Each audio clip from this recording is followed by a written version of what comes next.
Bonsoir à tous, bienvenue sur ATV dans Question Directe, la première émission de l'année 2017. D'abord, meilleurs vœux à vous et restez-nous fidèles pour cette année 2017 dans Question Directe sur ATV. Notre invité ce soir, premier invité de l'année 2017, Bernard Pancrel, le bâtonnier de Guadeloupe. Bonsoir. Bonsoir, Monsieur Planté. Meilleurs vœux déjà. Meilleurs vœux. Je profite de ce micro et de cette antenne pour faire part de tous mes vœux à l'ensemble de nos compatriotes guadeloupéens et bien entendu tous mes vœux de santé et de succès. Oui. Alors, 2017, vous êtes le nouveau bâtonnier, ça y est, c'est fait. C'est à partir depuis aujourd'hui, vous êtes le nouveau bâtonnier de Guadeloupe. 2017 sera une année compliquée sur le plan judiciaire avec toutes les réformes qui ont été votées en 2016. Alors absolument, je suis le nouveau bâtonnier de Guadeloupe, Saint-Martin et Saint-Barthélemy. Et 2017 sera une année judiciaire riche en événements comme les années précédentes, mais encore plus riche parce que ce sera une année où il faudra appliquer un certain nombre de textes nouveaux, un certain nombre de dispositions telles que celles de la loi Macron, par exemple, vont entrer en pleine application au cours de l'année 2017. Il y a un certain nombre de dispositifs qui ont été votés tout au cours de l'année 2007 et à partir du 1er janvier 2017 qui vont entrer en application. C'est pour ça que ce sera une année suffisamment riche on va dire, en émotions juridiques et judiciaires. Oui. Alors, justement, sur le plan local, quel sera votre objectif? Quels sont vos objectifs et aussi votre cheval de bataille? On sait que lors de votre élection, vous avez mis l'accent notamment sur le droit, notamment en milieu rural. Comment justement amener justement le droit en milieu rural?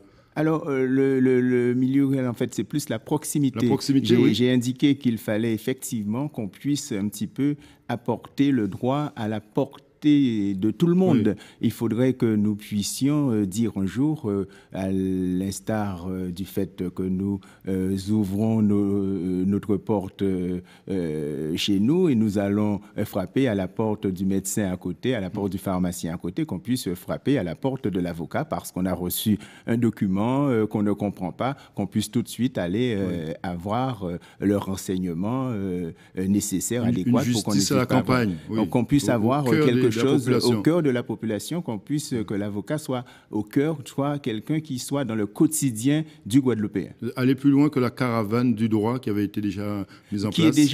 Qui était déjà de belles prémices, mise en place par mon prédécesseur, le bâtonnier Ouda. Et je pense qu'il faut, à partir de cette idée-là, sédentariser, si vous voulez, l'information juridique offerte par des professionnels sur le terrain et au quotidien. Vous serez très attendu aussi par vos confrères avocats, puisque, par exemple, sur la rémunération des commis d'office, là aussi, c'est une revendication des avocats, revaloriser justement les prestations des avocats. Là, vous allez défendre ce dossier? Nous allons défendre ce dossier. Nous attendons surtout l'État sur cette question. Elle n'est pas suffisante pour vous, cette rémunération? Il s'agit d'une activité avant tout régalienne. Le droit à la défense, des plus démunis, ça appartient avant tout à l'État. Et pourtant, cette charge-là repose sur les professionnels. Parce que si vous parlez de rémunération, on ne peut pas parler de rémunération, on ne peut pas parler ni même de rétribution. On peut parler que d'un défraiement minime et ça ne correspond aucunement à la valeur économique de la prestation. Donc, vous allez défendre ce dossier? Ce dossier doit être défendu ardemment et c'est un dossier qu'il faut 100 fois remettre sur le métier. L'Ordre des avocats de Guadeloupe a une emprise sur le travail des avocats, où l'avocat reste indépendant et peut aussi pas faire ce qu'il veut. Est-ce qu'il y a par exemple des brebis galeuses au sein de la profession? Est-ce que vous pouvez gérer tout ça, contrôler les avocats aujourd'hui? Mais de toute façon, il y a des procédures pour cela. L'Ordre des avocats gère, bien entendu, administre la profession, puisque c'est un ordre, comme son nom l'indique, administre la profession, mais aussi il y a l'Ordre des avocats lui-même peut saisir instance disciplinaire qui s'appelle donc bien entendu la commission disciplinaire qui va siéger pour justement lorsqu'il y a des sanctions avec une procédure qui respecte les droits de la défense, les droits des uns et des autres. C'est pas parce que une personne est renvoyée devant le conseil de discipline que cette personne sera condamnée. Cette personne peut avoir des éléments qui puissent le disculper aussi. Mais cette personne peut être effectivement aussi sanctionnée par cette instance disciplinaire. Ouais. Ils sont difficilement gérables, les avocats aujourd'hui en Guadeloupe, ou vous arrivez tout de même à... Oui, globalement, oui, non. puisque de toute façon, si nous sommes 315, l'instance disciplinaire par année peut être saisie 3-4 fois dans l'année à l'encontre d'un confrère qui se sortirait des clous. Oui. Et parfois même, avant même de saisir, mais avant d'arriver là, il y a des possibilités, des procédures. Il y a ne serait-ce qu'une admonestation paternelle du bâtonnier qui lui dit non, il ne faut pas aller plus loin, vous arrivez près de la ligne jaune, n'allez pas plus loin parce que vous serez poursuivi devant l'instance disciplinaire. Oui, vous avez été, Bernard Pancrel, on se souvient, président des jeunes avocats de Guadeloupe, ça remonte. Absolument, absolument. La profession a évolué, il y a un style justement par rapport aux jeunes avocats qui arrivent. Absolument.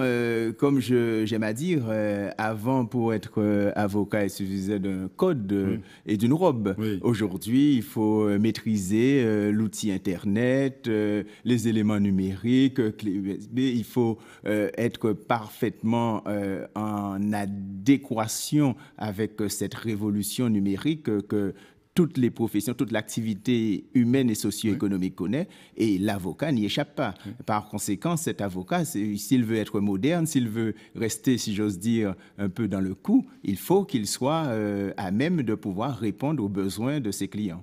On entend souvent dire en Guadeloupe qu'il y a une justice à deux vitesses. Est-ce que vous, le bâtonnier que vous êtes aujourd'hui, vous êtes dans ce même état d'esprit, justement, de dire qu'il y a une justice à deux vitesses rendue C'est précisément le rôle de l'avocat pour justement qu'il n'y ait pas de justice à deux vitesses, pour qu'il y ait une égalité devant la justice. C'est son cheval de bataille de tous les jours, au quotidien, pour que chacun ait les mêmes droits et un égal accès à la justice. Justement, en parlant d'accès à la justice, il faut bien comprendre que le système de l'aide juridictionnelle, si nous nous battons pour qu'il soit amélioré, ce n'est pas pour nous, les avocats, ce n'est pas pour notre rétribution, c'est avant tout pour le justiciable, pour la population, puisque la personne qui n'a pas un avocat qui puisse, ne serait-ce que faire face aux frais que demande sa défense, cette défense-là est effectivement au rabais. Et pour que cette défense-là ne soit pas au rabais, il faut que l'État puisse nous donner les moyens